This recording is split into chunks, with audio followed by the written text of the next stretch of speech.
ఇలా చూసారా, పెళ్లి వేడుకనంతా పూలతోనూ మండపాలతోనూ సెట్లేసి మరీ భలే అలంకరించారు కదా. ఇక్కడ వేడుకని వీళ్ళందరూ ఇంత బాగా సంబరంగా జరుపుకుంటుంటే నేను మాత్రం ఒక మూల కూర్చుని పొద్దున్న తిన్న క్యాలరీస్ అన్నిటిని లెక్కేసుకుంటున్నాను. ఇంకా నెమ్మదిగా పెళ్లి తంతు ముగిసింది, భోజనాల తంతు మొదలైంది. మరి ఇక్కడ ఇంకా భోజనాల్లో ఏమేం పెట్టారో చూసేద్దామా. ప్లేట్లకే సెపరేట్ కౌంటర్. ఇక్కడ kaju sandwich, anjeer roll, apricot delight, sitaphal shot, gulab jam rabdi, ఇంకా 20కి పైగా మల్టిపుల్ డిజర్ట్స్, ఇంకా రష్యన్ సలాడు, బక్లావాస్. ఇప్పుడు వరకు అన్ని స్వీట్సే చెప్పుకున్నాం. క్యారెట్, కీరా, ఉల్లిపాయ, tomato raw salad, poha cutlet, golden baby corn, tomato sauce, avakaya rice, Manchuria dum rice, Mughal dum biryani, coconut salan, raita, paneer butter masala, mixed veg fry, Madras onion curry, kaju mango curry, veg chicken curry, stuffed బెండకాయ, పాలకూర పప్పు, దాల్ తడక, రైసు, నెయ్యి, కారపొళ్ళు, బంగాళదుంప క్రిస్పీ ఫ్రై, గుర్తు వంకాయ మసాలా కూర,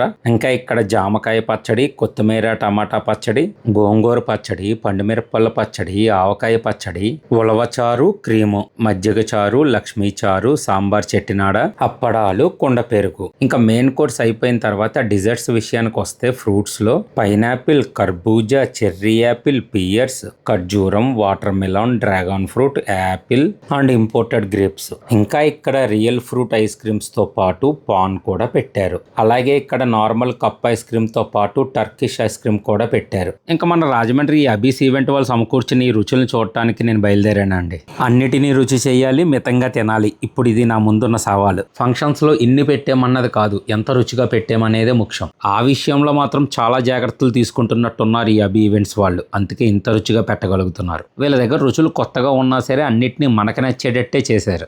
అందుకే ఇక్కడ అందరూ ఏదీ పాడేయకుండా సంతృప్తిగా తిన్నారండి. సో మీ ఇంటి శుభకార్యానికి అయితే మన రాజమండ్రి అబీస్ క్యాటరింగ్ అండ్ ఈవెంట్స్ వాళ్ళు ఉన్నారని మర్చిపోకండి. ఇంకా అక్కడ పెళ్లి వాళ్ళల్లోనే మన ఫాలోవర్స్ అందరూ కూడా మనల్ని పలకరించి చక్కగా మాట్లాడటం జరిగింది. మనందరి తరపున ఈ కొత్త జంటకి పెళ్లి శుభాకాంక్షలు తెలియజేస్తున్నాం. పొద్దున్నుంచి మధ్యాహ్నం వరకు ఇక్కడే గడిచింది. ఇంకా సాయంత్రం ఎలా గడిచిందో పార్ట్ 3లో చూడండి.